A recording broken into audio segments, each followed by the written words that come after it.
Being neither as smart as Neil deGrasse Tyson nor as naturally funny as either Dr. Tyson or Louis C.K., I pursue what I see as a similar world vision to these two otherwise very different men by telling stories about my real-life experiences and trying to walk you down a path to whatever convoluted point I have in mind, and I have a point to make about customer service. Nothing is more important than customer service, nothing, and customer service never stops.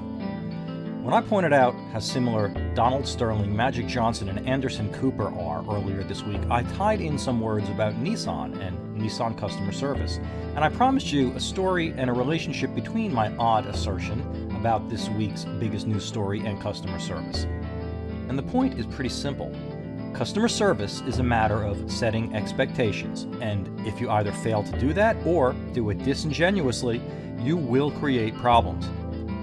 Now, you might not think of Sterling, Johnson, and Cooper as being in the customer service business, but they, like everyone, have a need to set and fulfill expectations, like the old adage that we're all selling something all the time, and we're all in customer service.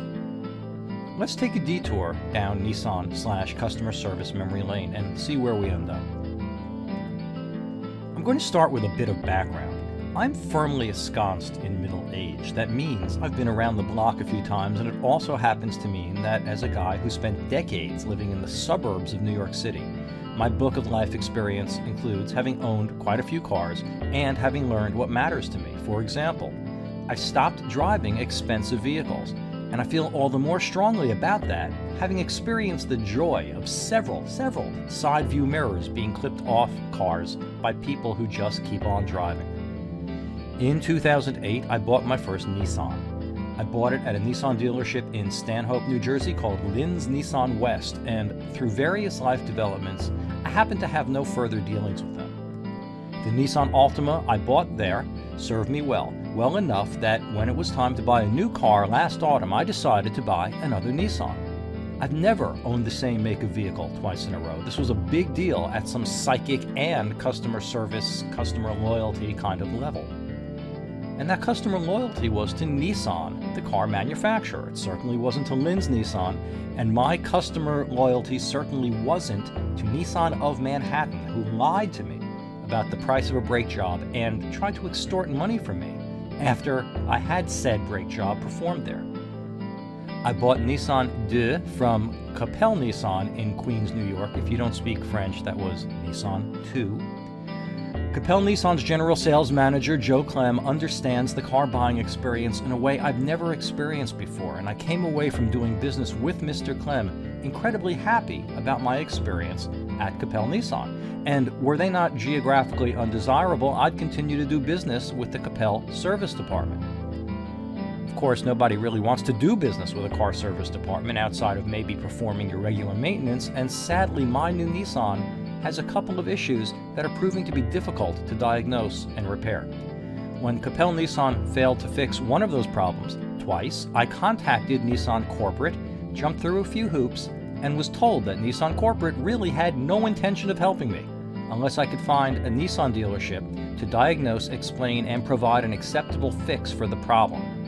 Frustrated with my non-service at Capel, I moved on to another Nissan dealer, Nissan World of Denville, New Jersey. I could not be happier with the service department at Nissan World, and particularly with my service advisor, one Eddie Rodriguez. Eddie took my odd computer-related problem seriously, and while he's thus far been unable to solve it for me, he has done enough diagnostic work on Nissan 2 and pushed back enough on Nissan Corporate that I believe we might eventually get to the bottom of the problem I'm having.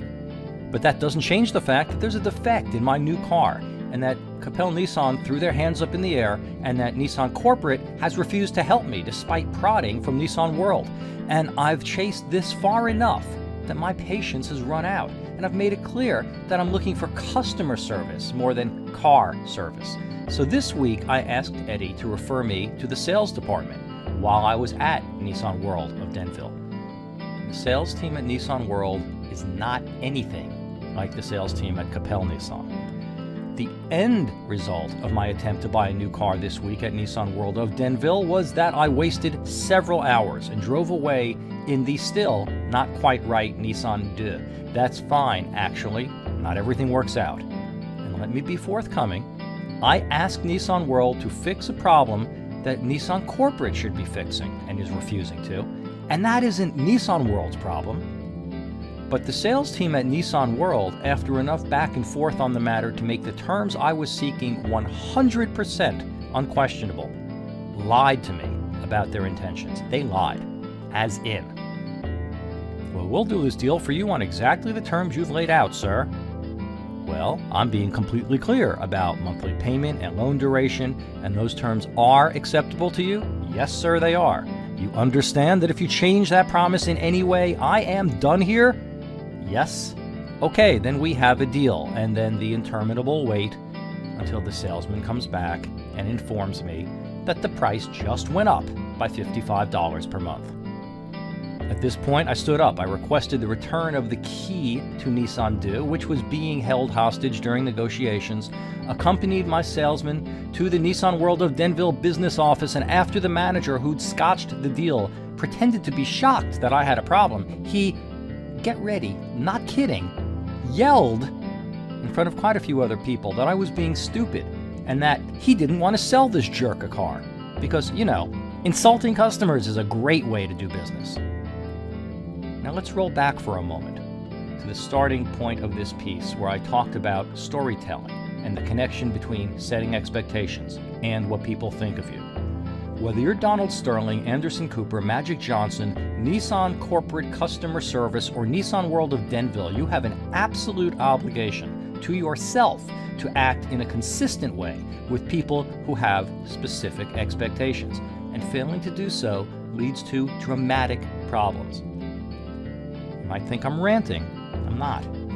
This message was brought to you by my firm belief in and devotion to customer service. To welcome the sales department at Nissan World of Denville to the answer guys, Verizon Wireless Customer Service Wall o' Shame, and to remind you that, especially on the internet, especially in the age of social media, things that might not appear to be related often are. And that's influency.